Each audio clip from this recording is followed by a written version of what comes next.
Hoje vamos abordar por que é difícil enriquecer no Brasil.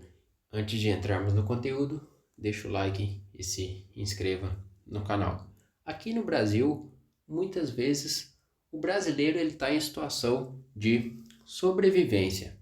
Então ele vai ter que ter um ou dois empregos ou colocar os seus filhos também para estar trabalhando para conseguir gerir as suas dívidas. Nós estamos em uma sociedade totalmente desigual, o que impede muitas vezes de as pessoas desenvolverem a sensibilidade. Você pega no Japão, por exemplo, todo tipo de trabalho ele é bem visto, do gari ao CEO. Além disso, nós temos algumas ideias mundiais que visam justamente o controle. Por exemplo, ter uma renda básica universal, de repente o mínimo ali para você silenciar a raiva, não ter o que reclamar.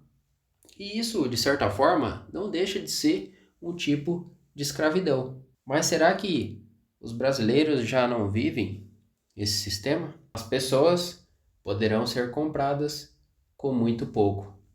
Hoje, cerca de 50 milhões de pessoas vivem em situação de escravidão, seja no Brasil, nos Estados Unidos, na Espanha ou Bangladesh. Além disso, o entretenimento, a cultura, muitas vezes é uma forma de passar padrões de comportamento para as pessoas, padrões de visibilidade, uma forma de te induzir, só que sem que você perceba. Um dos fatores para você estar saindo da pobreza, com certeza, é a desigualdade social. E em alguns estados, isso acaba sendo muito maior do que outras localidades. Nós temos também o quesito da falta de liberdade econômica. A burocracia para você abrir um negócio, o custo para maquinário, energia e afins é grande. Muitos negócios fecham nos 2 primeiros anos. Vou pegar o exemplo por mim. Eu abri um CNPJ, fiquei 2 anos com o CNPJ aberto e depois, no momento de fechar, eu descobri que havia as pendências mensais que eu deveria estar pagando.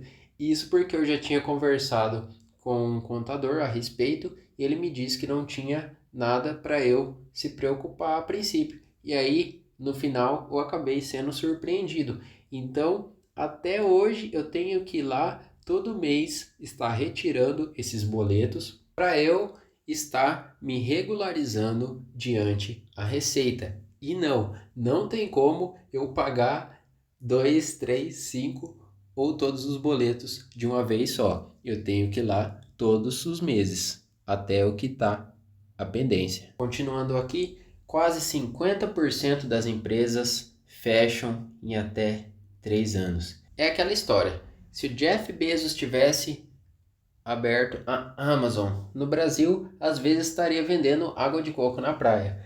Temos também uma concentração gigantesca de corporações amigas do Estado, o que impedem outros empreendedores, e isso afeta também o país.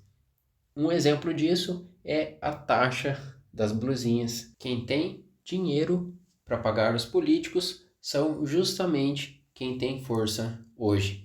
O intervencionismo atrapalha muitas vezes quem quer produzir. Outra questão é a nossa educação. Sabemos que a grande diferença da pública para particular. Há boas escolas públicas, com certeza, mas em uma experiência que eu tive recentemente, o aluno, o jovem não sabia o que significava o F. A nossa formação acontece principalmente na educação básica. E se falta o básico, o que acontece? Com toda certeza, o de escola particular vai sair bem na frente da pessoa que estuda a vida inteira na pública. A pessoa saindo da educação sem saber falar bem, escrever bem, sem saber ler, como que ela vai enriquecer? A não ser que seja um jogador de futebol ou funkeiro. Aí tudo bem, senão dificilmente. Outra coisa é o mercado de trabalho engessado. O trabalhador durante 6, 7 meses do ano vão somente para pagar os encargos trabalhistas. Ele ganha metade desse valor que a empresa o paga. Grande parte dessa verba poderia estar indo para a mão do trabalhador. Temos também a dependência do Estado. Muitas pessoas preferem deixar a autorresponsabilidade de lado e, consequentemente, passar a deixar as coisas na mão do Estado, tornando-se mais dependentes. Isso faz com que o governo ele perpetue a pobreza com Bolsa Família e pé de meia, por exemplo. Mais um fator é a má gestão e a corrupção, principalmente a má gestão. Nós temos também leis que são criadas por quem não sabe o impacto real de sua criação. Há gestores sem o mínimo de conhecimento. O brasileiro vê um candidato coitadinho, ele é pobre, igual eu, vou ajudar ele. Depois vê a pessoa gastando rios de dinheiro público. Há muitas coisas que pode ter certeza são assinadas sem a sua devida leitura. Mudam leis de um país sem saber ler. Barreira de inovação, outro fator. Isso leva pessoas inteligentes e que podem abrir negócios no Brasil irem embora do país. São muitas barreiras de entrada, desde o estado, do ambiente que você está inserido, e também temos que o brasileiro que estudou se lascou, ele não é valorizado. Por isso que ainda somos vistos como um grande fazendão. A barreira de entrada é grande, o que nos mantém na dependência de outros países.